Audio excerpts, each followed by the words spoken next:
Hey there, welcome to my channel. My name is Shawn. If you are new here, welcome and thank you for stopping by.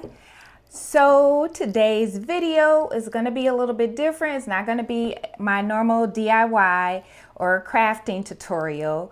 So I was actually tagged by Miss Shirley from Shirley's Threads in this YouTube tagging trend that's going around right now. So I have 13 questions plus one that I'm supposed to add that I'm going to answer. And then I'm going to tag 3 people as well to do the same thing. So I'm going to go ahead and jump right into it. So the first question is, what is your favorite drink while crafting? So usually it's water or iced tea, like a sweet tea. Occasionally it might be tequila, but occasionally. I normally don't drink and craft, but usually it's water or tea is normally what I'm drinking. I drink a lot of water every day because I work out pretty much every day, so I try to stay hydrated. So I definitely have to say water would be in first place.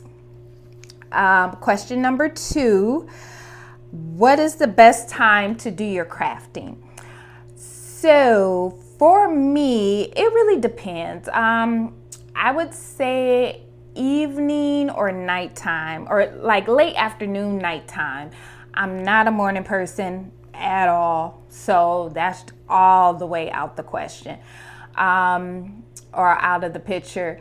So I would definitely say like nighttime. I like crafting at night. It's just like quiet, even though I'm in here making a lot of noise, but it's just like the perfect time for me because I'm a night owl. So definitely nighttime is the best time for me to craft. Question 3, what is your favorite brand of thread? So for my Racoma, I like to use Candle thread. I really love their threads. It's a really good price point, and I haven't had any issues with their threads on my multi-needle machine. On like my flatbed machine, my brother and my Viking, I like to use New Bro thread, which is from Amazon. So I either use Candle thread for my multi-needle machine or New Bro thread for my flatbed machines. Let's see. Question 4. What is your favorite stabilizer to work with? I would have to say when doing flats, it would definitely be no-show mesh cutaway stabilizer. Just because when you use regular cutaway stabilizer, you know, it is thicker. I mean, some projects are you're gonna have to use it, it calls for it. But I really like no-show mesh cutaway stabilizer. It's just a lot more flexible, and it feels better on the skin when you're putting that stabilizer on the inside of your garments. Question number 5 is, what product or fabric do you like to work with? I would say I now love to work with hats. That was my main reason for wanting to get a multi-needle machine. You can do hats with flatbed machines. It's a little bit of a process, but it can be done. But my favorite thing to work with now is hats, and I also do a lot of baby blankets now as well. So working with different types of baby blankets, different fabrics for those, but mainly hats are my favorite products that I like to work with now. And question 6, what is your favorite embroidery machine? Ooh, okay. I would definitely have to say for a flatbed machine, it would be a Brother. I love my Brother. I had the PE 535. I did a giveaway, gave that away. And I have my Brother PE 900, and I also have a Viking Royal. I do love my Viking. That machine is a beast, but when I do like one-on-ones, stuff like that, or I notice a lot of people that ask me questions about getting into embroidery. I recommend Embroidery machines just because they're so user friendly. They thread very easily. They're good beginner machines, but they're all around just good machines. So I would have to say for my flatbed is my Embroidery machine, but of course my Ricoma is my first multi-needle. So for a multi-needle machine, I can only say Ricoma, but if you're just starting out or a machine, I would recommend just all around, it would be a Embroidery machine for sure. Let's see what's next. Number 7, who is your favorite designer or crafter? I would have to say my favorite designer, this is kind of a hard one. I would have to say, if you know, Dapper Dan, New York, old school, used to dress a lot of the hip hop artists back in the day, still currently, I believe so. But Dapper Dan, I really like his fashion, his style. I also like Vera Wang. I like a lot of her items. I know she's big with like the bridal gowns and things like that. But I do have some of Vera Wang's clothes. I really like a lot of her stuff. So I would say those two, Dapper Dan and Vera Wang. I know those are like extreme opposites, but I like them both. Number 8, what is your favorite music? My favorite music is going to be old school R&B and hip hop. I still listen to it. My daughter, you can't tell me that she's not like an old soul. She knows all old school hip hop and R&B as well. And I love stepping music, y'all. I'm a stepper. I'm originally from the Midwest. So your girl got some moves, but yeah, I love stepping music as well. So if stepping music comes on and I'm out, I'm on the dance floor, I'm stepping. But old school hip hop, R&B, and any music that I can step to. Number 9, what item do you use that is not a crafting tool? That would be 2 things. 1, my iPad. I use this every single day in some capacity. And my other one will be Alexa. Okay, I was hoping she didn't say anything, but I have Alexa in here right behind my embroidery machine. I have one out in the living room. I also have one in the bedroom. Like, she's everywhere. So I would say my iPad and Alexa are 2 crafting tools, or 2 tools that I use that are not crafting tools.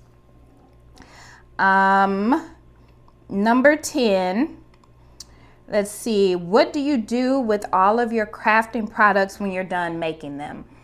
So it really depends. A lot of things that I make for, say, like my website, things like that, or like my samples, I usually will make in a size for somebody that I know, if not myself, my daughter, my husband, whoever, and we'll wear it. I'll give it away. Have my daughter give it to one of her friends, or whatever the case may be. Or some things I just hold on to, like my bling tumblers. I hold on to these. Sometimes I do give these away as well. So it really just depends on what it is. But when I'm making stuff for my website or making samples, I do like to make it so I can wear it, because that is self-promotion, especially living in a city like I live in, 24-hour city. We can go stroll down the strip or downtown, and it's self-promotion. So a lot of stuff I do make so I can wear it and be a walking billboard for my business. The next one, number 11, if I had the opportunity to craft with anyone, who would that person be? You know what? I misread that question because I put somebody completely different that's not even in the crafting space. I'm not sure.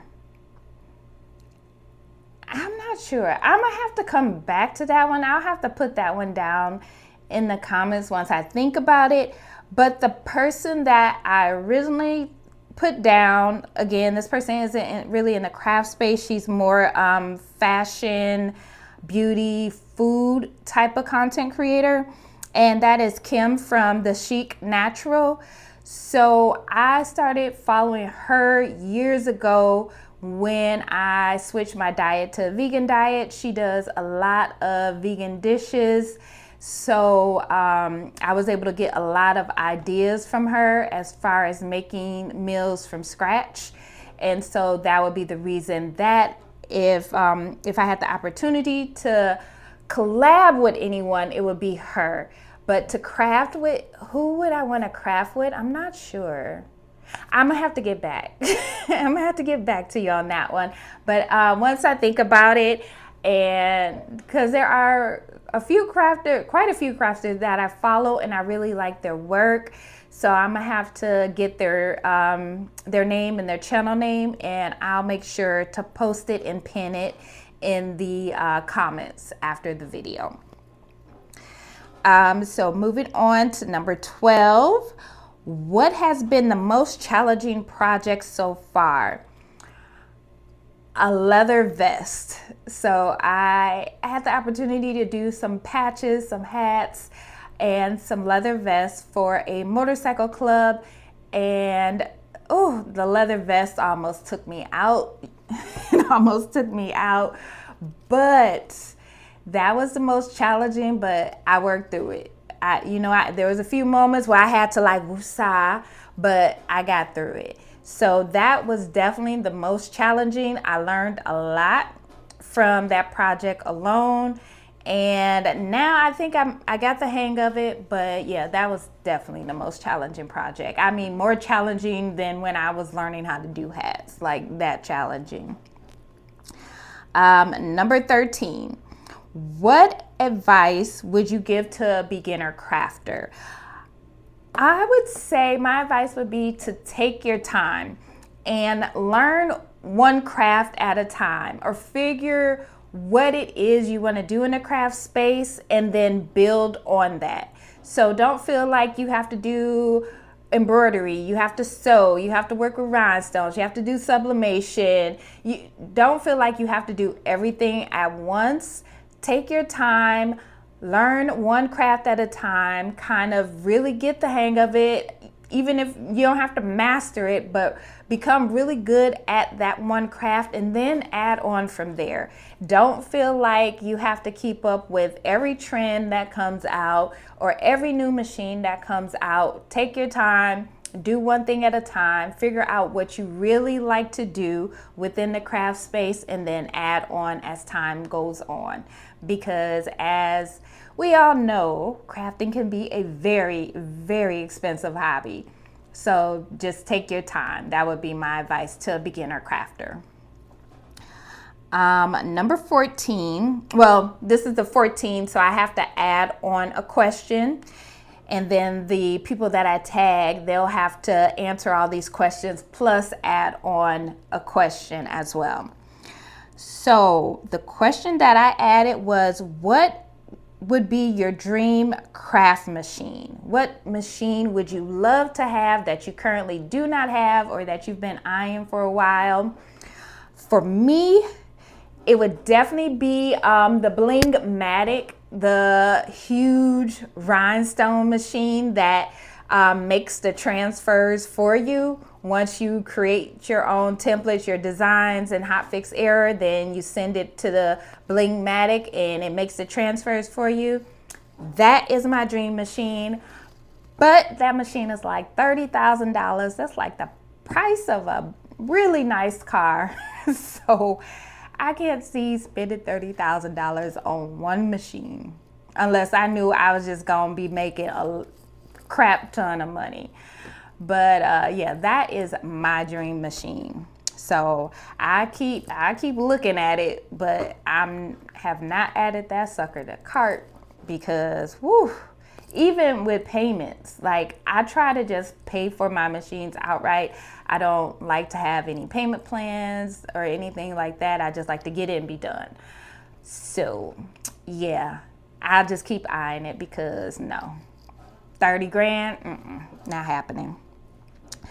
And so the 3 people that I'm going to tag that I follow and I really like their content. The first one is going to be Sean at Go Savvy Designs. And Sean is really good with embroidery, sewing, laser, quilting. She is just like a wealth of knowledge, shares some really helpful tips, gives out a lot of information. So Sean, I am tagging you. I'm also tagging Miss Merlinda from Picture Me Crafting. So Merlinda does a lot of really good craft DIYs as well. And I really like her content, so I'm tagging you as well, Merlinda. And number 3, last but definitely not least, and if you are on this live, you already knew I was gonna tag you. So that is gonna be my girl, my big sis, Miss Copper Hue Collections, Kim. So I'm tagging Kim as well. Kim does some amazing body butters, body scrubs. She's getting into embroidery now. She does sewing. So, and she's a bomb blinger. She blings out some really, really nice tumblers as well. So those are my 3. So Kim, Sean, and Merlinda, tag, you are it.